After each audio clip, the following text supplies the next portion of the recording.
I think there are two types of political memoir. I think there's I'm going to try to defend my record and vindicate myself, or I'm preparing myself for another run. So usually I find the thing with political memoirs is it's either a really boring and slightly over-detailed account of the blow-by-blows of some piece of political administration that nobody can remember by the time the book's published. Like, I want to put it on record that, 20 years ago, with my new design of welfare policy, I was trying to do the right thing, but the civil service screwed me over. Or, this is the audacity of hope. This is dreams of my father. I think you should be a politician, and I think you're too worried about skeletons in the closet. So you imagine that what he's doing there is trying to get skeletons. The truth is, nobody cared. Nobody's interested, really. In that book, this wonderful book, I don't think anybody really cares about the fact that he did cocaine or that he had dreams about men or any of this stuff. I think that might have been true 30 years ago. I do think that politics got many, many problems, but one way that it's got better is it's really easy as a politician now to say, I've taken drugs, I've had mental health problems, I'm going to reveal my sexuality. I mean, this stuff is not an issue. The issue is other stuff. I mean, we're held accountable for other stuff.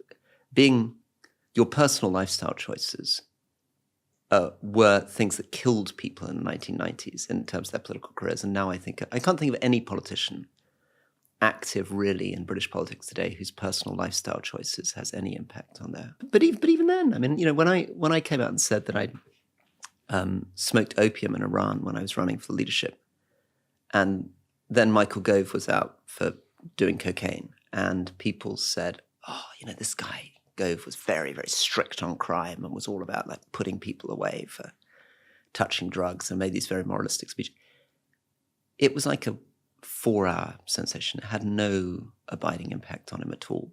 I don't think people are interested in personal life. So we're so used now, we're in a celebrity-drenched culture where everybody's confessing all the time, where every book that anyone reads by an actor, a sports star, or a politician is basically about, the fact that they're fucked up, so I think that's the one thing that, I mean, and we were talking before I came on about how you sometimes think that what would stop you being a politician is that you've made funny comments about Kent, or that you've taken drugs. I really don't think you need to worry about that at all. I want this book to explain how shameful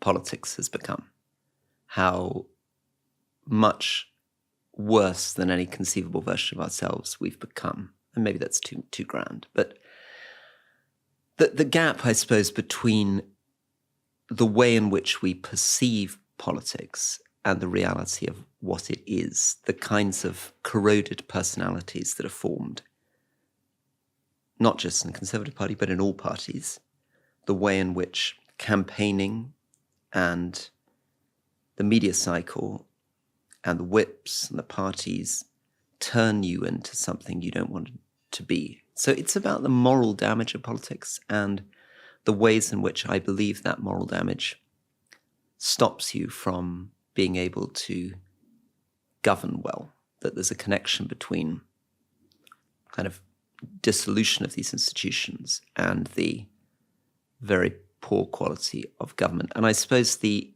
hope is that Politics on the Edge is also designed to try to, by making people focus on the problems, begin to think about what the solutions to these problems might be. So, well, let's start. I mean, there's so many interesting things to talk about. Let's start with voting record.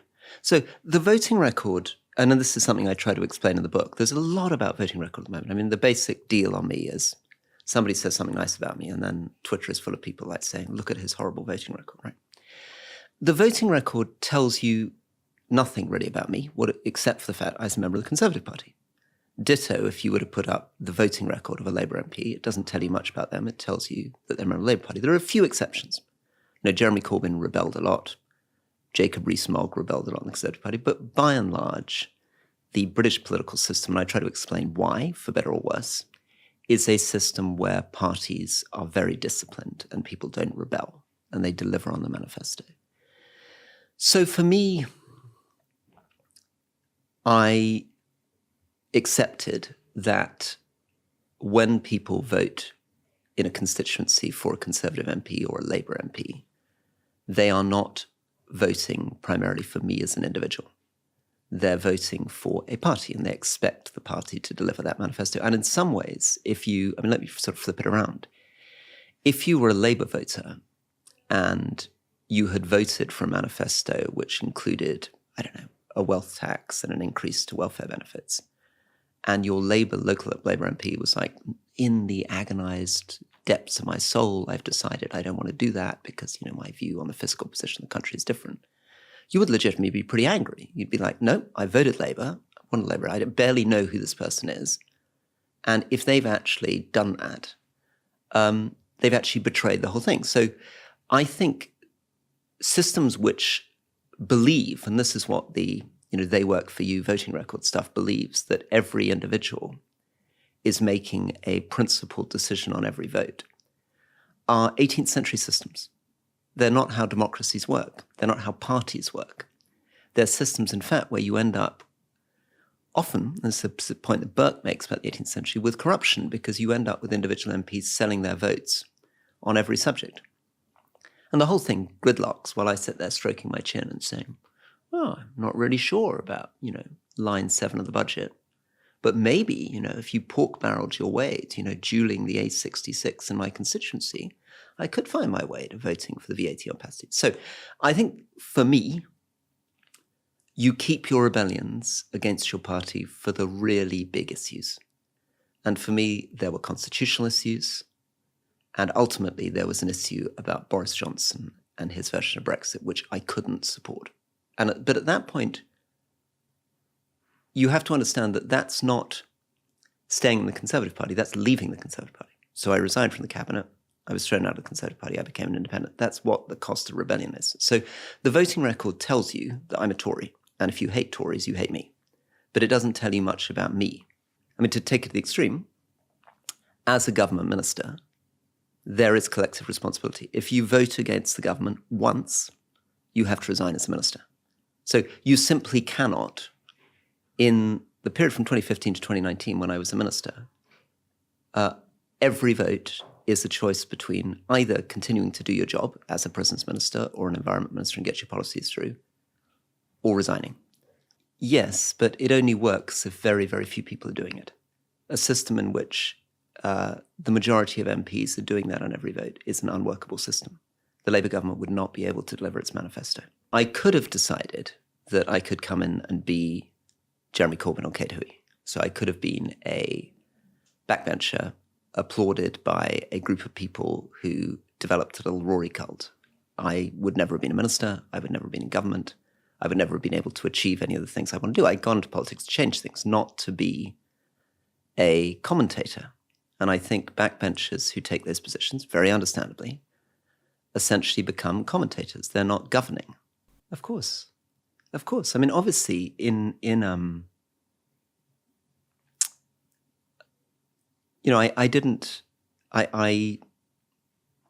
I left school and I joined the army, and I joined the Foreign Office.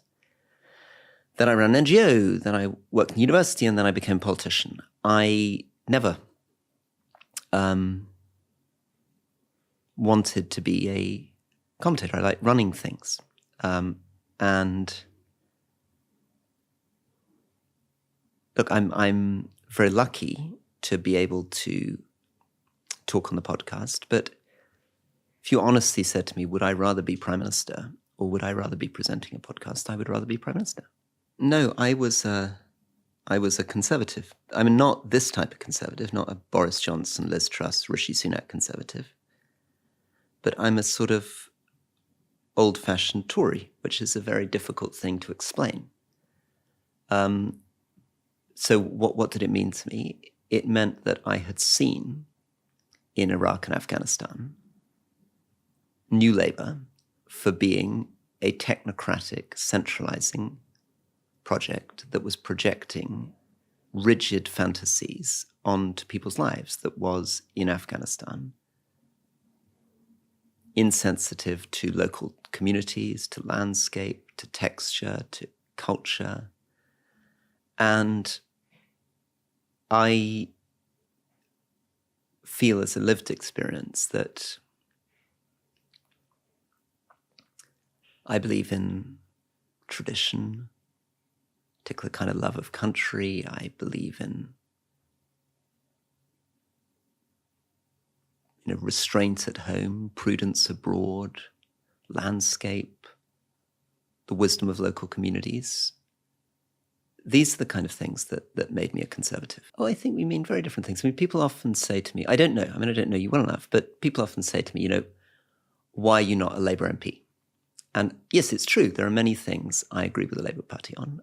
I agree that we live in a shockingly unjust society, that extreme poverty is probably our most shameful problem, that I agree with some Labour MPs, but apparently not with Keir Starmer, that our prison system is a complete disgrace and that we should be much more liberal in our criminal justice policy.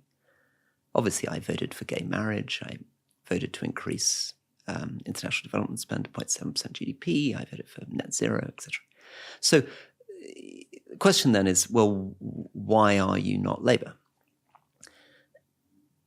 Probably the same answer you'd get from Johnny Mercer, although he maybe doesn't articulate it like this, that like me, he was an army officer.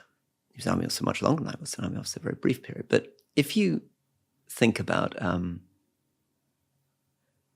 how I feel walking to a war memorial, for example, with my little kids in my constituency, which we did every November, with my little medal on my chest, and I think it's different to how Jeremy Corbyn feels. I mean, these are different versions. But I think you've put your finger on it. I mean, these. So when you say, why did I join the Conservative Party? These are deep differences, which in many cases go back to our childhood, the books we've read, our beliefs, our moral values. And they make me a conservative, a sort of conservative of the left, a wet. I'm a Tory wet. No, Mrs. T would not have rated me. And I think I'm not really a voice for the technocratic centre either. So I disagree intellectually with the way Tony Blair looks at the world. And I disagree morally with the way that people like Boris Johnson behave. I'm trying to hold a particular tradition in politics, but obviously it goes without saying that is a different tradition to yours. I think it's disgusting he was thrown out of the Labour Party. Just as I also think it was pretty peculiar that Boris Johnson kicked out 2 Chancellors of the Exchequer, 6 cabinet ministers, Winston Churchill's grandson, and the rest of us out of the Conservative Party. I mean, it's mad. Jeremy Corbyn, whatever you think of him, is a major figure who represents a very significant part of Labour history and heritage. He was the leader of the party. I think he is running a very controlling business with about 3 or 4 people trying to micromanage the Labour Party. I think he lacks confidence. I mean, I believe in politics as being about embracing difference and compromise and persuasion and conversations amongst different people. I was proud to be in debates on Afghanistan with Jeremy Corbyn. I listened to him carefully. Paul Flynn I liked a lot.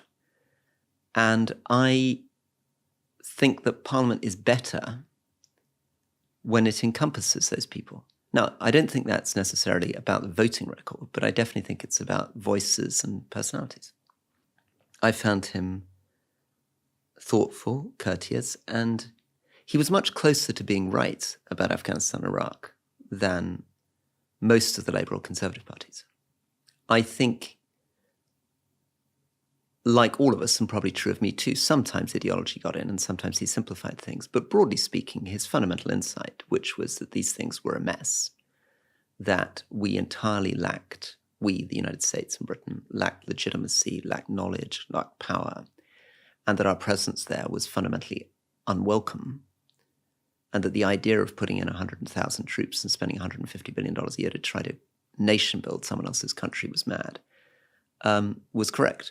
I think where I differ from him is that I still believe that there is a possibility for a more thoughtful, nuanced form of a liberal global order. I think he sometimes has tendencies towards isolationism. He tends to assume that Afghanistan would just be much better off if we just left. And my view, I guess, was there was another way. I mean, but maybe this is always my problem in politics, right? I'm trying to chart a third way. I had a vision of a very light footprint with a few troops, but where the Afghan government was actually running things and where you didn't have to choose between an insane American-led occupation on the one hand or a Taliban government on the other. I mean, I have to believe that there is a sort of middle way between doing too much and doing nothing at all. I think that the collapse of the liberal global order, which has basically happened since the early kind of 2010s, hasn't made the world a better place. I think it's true that the centrist liberal vision was completely discredited. The economic vision was discredited by the 2008 financial crisis, the particular vision of prosperity and democracy by the rise of China, the idea of this global policeman by the humiliations of Iraq and Afghanistan. So I can understand why the response to that has tended to be to turn away from all those things. But since that period, the number of democracies in the world has begun to drop dramatically. We're talking when we've just had 7 military coups across Africa. In the heyday of this period that I'm skeptical about, the kind of Blairite Clinton period from 1989 to 2005, the number of democracies in the world doubled. Global poverty significantly decreased. The world was getting more peaceful every year. And since 2014, the world has been getting more violent every year. There are more refugees, more displaced people. The number of democracies has been falling. So I don't think that, and I'm worried that the right and the left are sort of combining on this, that the right, because they don't really care about other people and they think it's none of their business, and they really don't want to get involved in other countries, they're cutting international development, they don't want to know. It's the kind of Trumpian view. And the left, because the left has become so idealistic and guilty and self-conscious that they feel that everything we do in the world just makes things worse and that we need to go through some period of self-abnegation, and that somehow, by implication, Somalia would be better off if we just left and handed it over to Al-Shabaab. When I say I still think there's something that can be done between doing too much and doing too little, it's a vision of compromise. It's a vision of working with lesser evils. It's a version of, if you were working in sub-Saharan Africa, saying, maybe we actually can work with the government in Zambia or Malawi, maybe with the government in Rwanda, but we're not prepared to work with the government in Zimbabwe, and we're not prepared to work, with the government in Central African Republic or Niger or Chad or Mali or Burkina Faso. So now, does that mean that I'm saying that the governments with which you're working are governments that you can defend on every moral grounds? Absolutely not. But then, of course, I might flip that around and say, as you just pointed out, our own countries are hardly perfect either. Uganda, for example, which is a very interesting example at the moment. So Uganda was a sort of darling of the West when Museveni took over, and it felt like this sort of much more progressive pro-Western government was coming in. And we didn't pay much attention to increasing authoritarianism and movements against opposition parties and the solidification of that kind of one-party rule. And then when he began to take action against the LGBTQ community, suddenly Uganda became the number one thing that everyone wanted to talk about. And it was very interesting because it implies that our values can shift quite quickly in what we consider to be a bad country or a good country. How do we evaluate civil rights against political rights, against economic rights in these contexts? And I don't think we have any steady path on that. And what I tend to experience is that we tend to be most moralistic about the weaker, poorer countries. And we find it very difficult to be critical of the Chinas, the Gulf states, or countries which really have real economic heft and power and where our interests are at stake. It's very easy to look at a country in sub-Saharan Africa and be like, this is a very, very bad government, and we don't want anything to do with them. It's much more tricky to work out how you respond to Narendra Modi in India. So I think one of the problems, I mean, I may be being unfair to you and people watching this, but I think from the point of view of somebody who's radically and profoundly out of sympathy with the Conservative Party, there's literally no difference. I mean, these are tiny, nuanced differences, which if you're looking at it from 10,000 feet up, you don't care, right? They're all as bad as each other. Obviously, I'm seeing it much more intimately. I'm there. So what I care about is that Theresa May is genuinely trying to, towards the end, reach out to Labour and get a compromise, soft Brexit deal across the line. And she's not falling into the trap of either going for a hard Brexit or trying to push for a second referendum. She's not putting herself behind the kind of U-shape in British politics where all the votes are in the extremes. She's trying to reunite people. She's trying to compromise. Or David Gauke, he worked with me to renationalize the probation service, which had been privatized by Conservatives. Now, it doesn't seem like a big thing, but it was a very big thing, right? Because the colleagues who did that were still sitting in the cabinet. It takes political risk to do that. Or we decide to bring together a paper to abolish short sentences in prisons to reduce the prison population.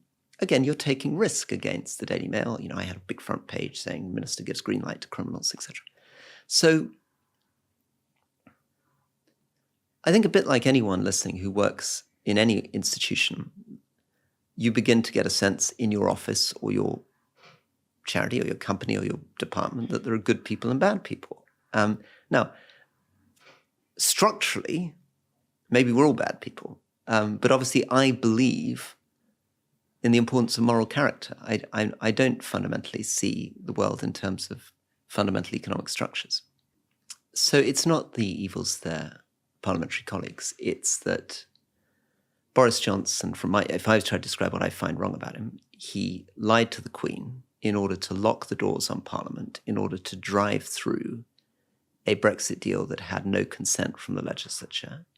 He was overruled by the Supreme Court. Then he attacked the Supreme Court. These were people who claimed that they'd done Brexit because they revered an independent British Parliament and an independent British court. And as soon as those things frustrated them in the classic moves, the populists, they just rubbished those institutions. He lied to Parliament and then tried to change the ministerial code, which said he should resign from doing so, to prevent himself from having to resign. He took and did not declare an £800,000 loan guarantee from Canadian businessmen. He enabled MPs that he knew to be people who'd been involved in sexual harassment to return to office, and lied about that too. He set and broke his own COVID regulations. He showed a total disregard for the most basic competence of government. He presided over a Brexit that undermined security in Ireland, that impoverished our economy. I mean, so he represents for me something that where the moral character of the individual and the calamitous impacts are one and the same. They derive from the same immorality, the same irresponsibility, the same lack of seriousness. No, because these are the protection of our liberties. I mean, we don't have a written constitution. Our unwritten constitution, uncodified constitution, depends entirely on convention. It's vital to democracy that you don't lie to Parliament. If you lie to Parliament, voters have no way to make an informed choice if they're being fed lies. If you undermine the Supreme Court, you're undermining the rule of law. These things are much more fundamental structural challenges to the way a democracy works. They are the route to a more authoritarian populism.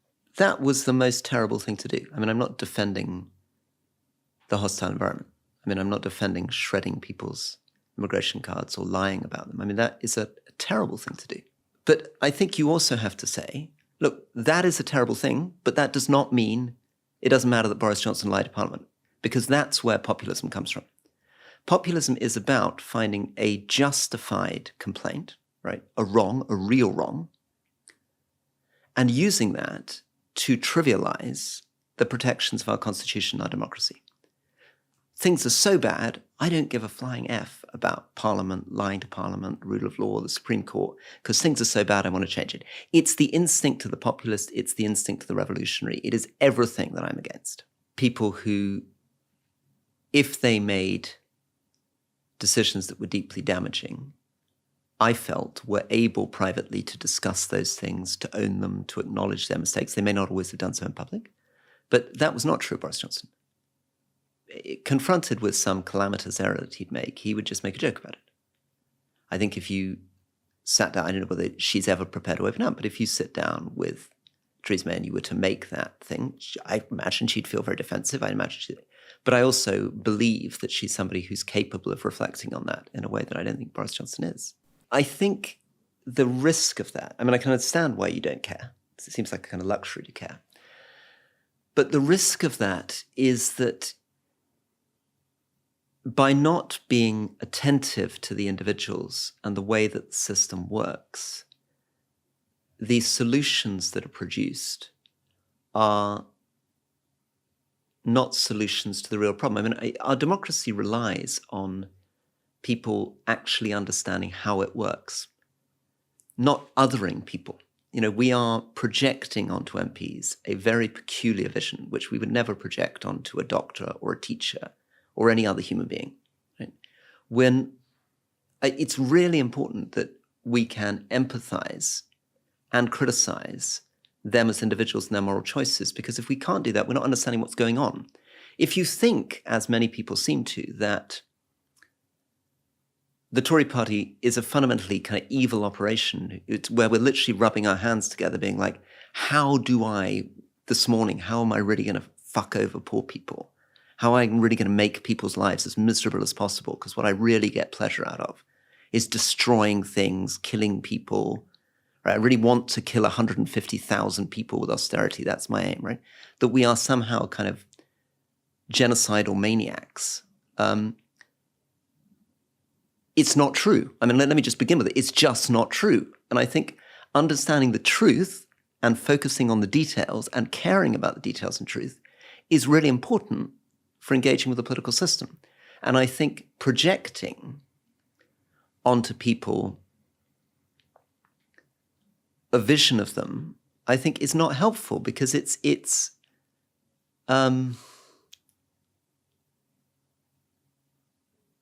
I mean, the interesting thing, I mean, it's actually true in the fundamental relationship between Conservative and Labour Party, right? Fundamentally, my Conservative colleagues think the Labour Party are well-intentioned but misguided. The Labour Party basically think Conservatives are evil. So the question is, how much evil is an institution doing? I mean, that's what defines the answer question. Mm-hmm. I mean, obviously, I do not think it's an excuse for an SS officer to be like, yeah, sure, I signed up to the Nazis, but what was I supposed to do? I was an officer in the German army. It's not good enough, right? The question is, when do you reach a point at which your moral integrity and your view of good and evil makes you break with them? And for me, that point came with a hard Brexit and Boris Johnson. That's the point at which I'm like, no, I'm no longer prepared to say I'm part of this tribe. I'm a Tory MP. I'm leaving. I think you reserve that for the moment in which you can see with real moral clarity that this is not it. It's not what you're prepared to do. But on your bigger point, I agree with you on structures. I think we disagree on what the structures are. But fundamentally, this book is about structures. It's about the fact that our first-past-the-post voting system is screwed and needs to be got rid of. That the Labour and Conservative parties are sclerotic, horrible, old-fashioned things. That the institution of the whips is mad. That the culture of the House of Commons is abusive, bullying. That the workplace practices are beyond belief. I mean, I'm describing people who, when I make a speech in the House of Commons that they disagree with, come up from behind the Speaker's chair and say they're going to punch me, right?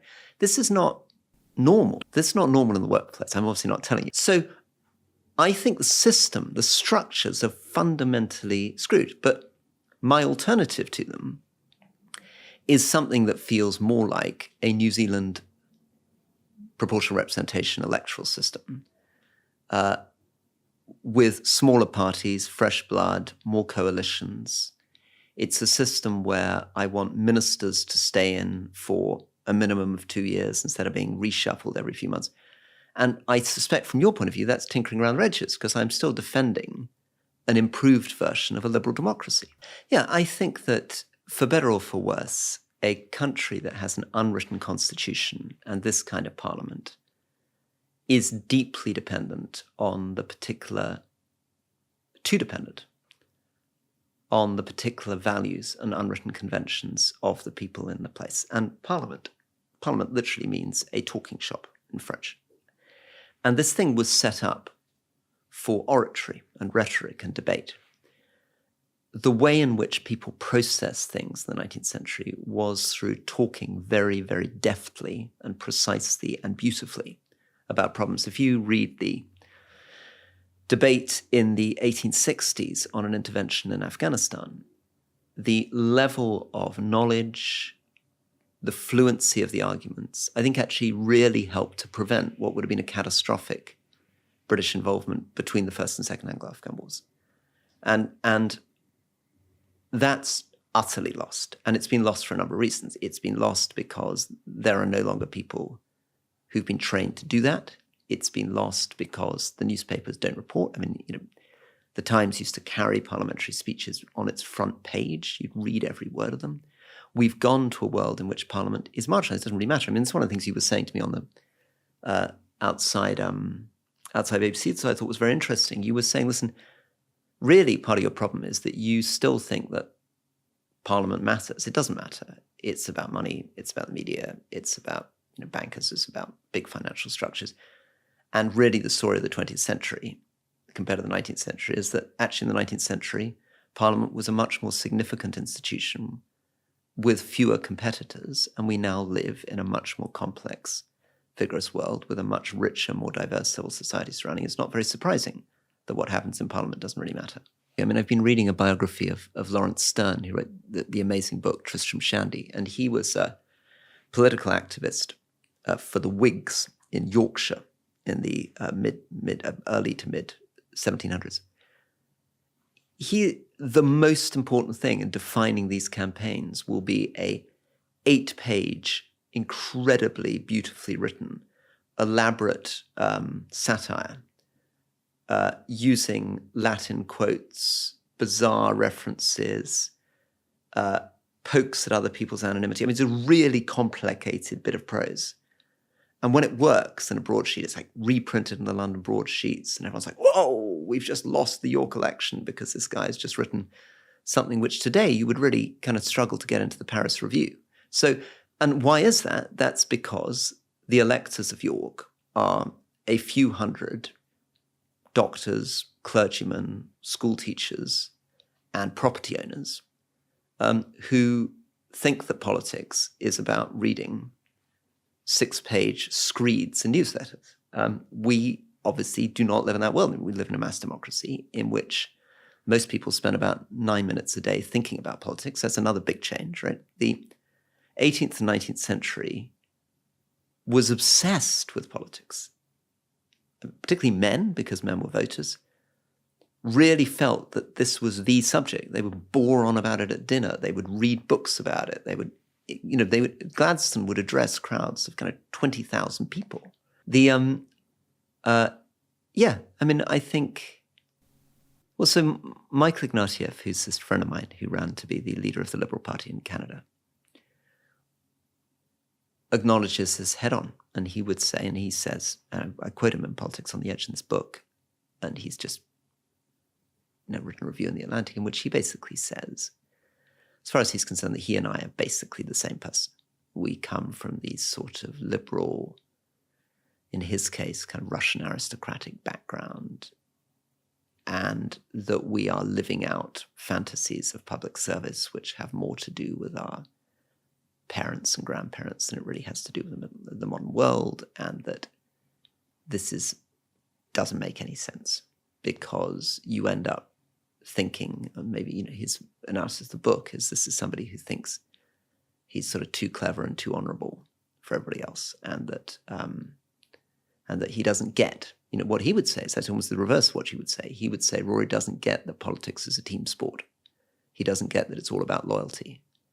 That He doesn't get that what he should have done, basically, I think the implication is I should have buckled to Boris Johnson and stayed in the cabinet, and I'd probably be Prime Minister by now. Yeah, that's good, stab him in the kidneys, yeah. And I was interviewed by an MP recently who was just like, I don't get you at all. So, I'm in an odd world where, obviously, from your point of view, I'm nothing like idealistic enough. I'm complicit in an entire system where my voting record is horrible. At the same time, the critique coming to me from most working politicians is, Rory, you're a complete weird, non-team playing, overly idealistic person who just doesn't get how the system works. And if you just stuck with it, you would be Foreign Secretary by now, you'd probably be Prime Minister by now, who knows, right? But why, for example, I keep getting texts, why, for example, am I not running to be the Tory candidate for the Mayor of London? Well, not running to be the Tory candidate for the Mayor of London because I'm not prepared to sign up to attacking Sadiq Khan's ULEZ. So I don't know what the story is in politics, whether the story is that I'm a horrible, compromised person who's just bad at everyone else, or whether I'm not compromising enough and not Machiavellian enough. What's for sure is I'm not succeeding as a politician. Well, I think, I haven't actually been asked about this before, so let me try to get my head straight on this. It's an organization which has, I took over from, I think, Norman Lamont, who I think in turn took over from a Tory MP called Julian Amory. It was a kind of, I guess, conservative-leaning, pretty conservative-leaning, foreign policy group that includes people from all around the world. And I think had originally been set up in the 70s and 80s, probably pretty aligned with the view of the Cold War. And it was quite a sort of right-wing view. By the time I got to it, it wasn't that at all. By the time I got to it, it was something that met and invited speakers. And those speakers were, American bureaucrats, administrators, professors, experts on China, experts on the Middle East. So it was a sort of, I think if I had a complaint about it, I'd sort of question what it achieved. It was 2 days of sitting and listening to the sort of people that you might hear talk at Chatham House. It isn't secretive. For some reason, its tradition is that its members, and this is true also for other things I've been to. Bilderberg is another example. I've just been to a conference in the United States, which is organized by Silicon Valley, which is another one where you're not allowed to say who attends. I'm not quite sure why they do those things. I'm very comfortable saying that I've been to those things. I've also been to the Trilateral Commission. I'd tell you if I'd been to Davos. Mm-hmm. I was a young global leader at Davos. I'm part of all these things. I go to all these things, but I don't feel that given I'm not paid by these things, I don't think I'm declaring that I've been to the Trilateral Commission. So the question is conflict of interest. Mm-hmm. You declare if there's a conflict of interest. You declare if you feel that anything that you're doing in the Foreign Affairs Committee or as chair of the Defence Committee is in any way a conflict of interest with the fact that I am spending 2 days a year listening to different people talking to me about China, Russia, and the rest, or that I'm going to the Bilderberg, which incidentally is a bigger version of the same thing, right? Nobody's asked me to declare that, or maybe they are, or the Trilateral Commission. It's exactly the same as a kind of mini little Davos. It's a group of people who sit in an overheated seminar room in a hotel and invite speakers. And, many of them are academics, many of them are specialists. So normally the agenda would be, we need to get someone to give a speech on China, and people sit around and ask him questions. And he goes away again. That's why I don't feel it's a conflict of interest, and I didn't feel I needed to declare it. I think these are good questions to ask. I think the intelligence services and their connection to politics is a big question. I think there is a tinfoil hat edge of that. There's no doubt the intelligence services appear to have been involved in bugging politicians in the 60s and 70s, were deeply involved in all-Nana policy, will often provide off-the-record briefing to members of parliament that I'm suspicious of, because it seems to me that they're relying on their charisma and their James Bond reputation to be able to sort of nod and wink, this is what's going on, this is what you need to know about the world. I felt that with Iraq and Afghanistan, that often when I said to politicians, this is a disgrace, we're not making any difference, this is a failure, people would say, oh, no, Rory, I've had a chat to, the intelligence services or the army, and they're giving me an off-the-record briefing, and it's all going swimmingly. So I think there is that problem. I didn't personally, in my whole time in politics, encounter British intelligence agents coming to try to tell me what to do or pay me money or threaten me or any of that kind of stuff. I got briefings when I was a Foreign Office Minister, definitely. I went into CMI6. I was briefed on what they thought was happening in Africa. I was briefed on their position in Middle East and Asia. I was a member of the National Security Council. I read classified secret reporting. But I think my instinct is you're more on the money when you say that the problem in British society is that it's run by finance and capitalism than that it's run by intelligence agencies. David Gork, who's the real hero of the book, is the son of a police officer and not a very senior police officer, and I think went to a state school. I think Theresa May's the son of a clergyman and also didn't go to a fee-paying school. I mean, in fact, probably my heroes in class terms are people who traditionally would be described as the lower middle class, not sort of dog-smelling posh people. These are types where what we have in common is almost all of us have parents who were civil servants, clergy people, police officers, army officers, rather than parents who were journalists, bankers, plutocrats. I can also see that there were things that were badly wrong about the way that he viewed the world. I mean, we didn't view the world in the same way. I think that I saw in a way that he wouldn't have seen almost immediately when I arrived in Iraq, that it was unjust that we were there and that we were not doing any good. And I think he probably would have continued to believe. Because actually those things were, I mean, that's where Jeremy Corbyn's completely right. When he says these things are sort of neo-imperial colonial, it's indistinguishable. And my father recognized everything that was happening in Iraq and Afghanistan through the lens of being a colonial officer in Malaya and saw the choices in the same way. And I realized, I think in a way that was more difficult for him to realize, that how radically the world had changed and that this is entirely illegitimate. And I'm not a defender of the British Empire. He was. And at the moment he died, he was full of, we made so much difference. We built all these schools. We built all these railroads. He went back to the 50th anniversary of the independence celebrations in Malaysia, was invited to sit in the stand along with other former colonial officers, and remained very, very close to Malaysians he'd worked with. Yes. And it was pretty disturbing. I mean, he, as far as I could see, seemed to be open to the idea of torturing witnesses to get information. Well, it's difficult. It's difficult. I mean, it's difficult because I loved him very much, and he was a very, very wonderful father. And I got a note a week ago from one of his friends saying that he'd been a bit troubled by the way that I was talking about my father, and did I remember how much my father loved me? Of course I remember how much he loved me. He really loved me. And he was, for a small boy, he was the most affectionate. He'd wake up at, I was allowed to go down as soon as I woke up in the morning, which was before 6 in the morning, and poke him, and he'd roll out of bed, and he'd spend the first 3 hours of every morning playing with me before he went off to school. Before I went off to school, he went off to work. But yes, at the same time, it's not pleasant to take on those sides of his personality. I mean, and talking about projections, I mean, his vision for me is he felt he wanted me to be Archbishop of Canterbury, which I think was his way of saying that he saw this small boy as being somehow not really worldly.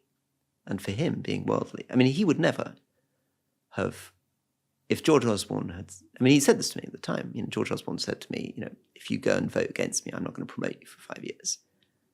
So I went and voted against him. And my father was like, what are you doing? This is ridiculous. Vote with the government, get a job, get stuff done. You've got to be inside the tent. So that's difficult because I've made a big moral decision that's left me on the backbenches for 5 years. And he doesn't agree with it. So I think But it's also, I think, having somebody that much. He was 50 when I was born. He'd fought in the Second World War, been in the British Empire. I mean, he's almost like a Victorian figure. Having someone that you love deeply, who's that different and that anachronistic, I think is part of my affection for, tolerance for all those other bits of British history. Yes, I mean, the basic alibi for the upper classes for 2 or 3 millennia has been to say we're privileged and as a result we're going to go out and do public service, and that somehow that makes the privilege okay. I think that's better than the Boris Johnson, Jacob Rees-Mogg view, which seems to be we get the privilege and we don't give monkeys about any of the other stuff. We're just going to have fun. But I'm very conscious that it's that it is not an excuse for privilege, that I can't say I've been incredibly lucky in life and I'm in a very fortunate position, and that somehow that's made okay by the fact that I go and work for a charity or I go and I serve as an MP.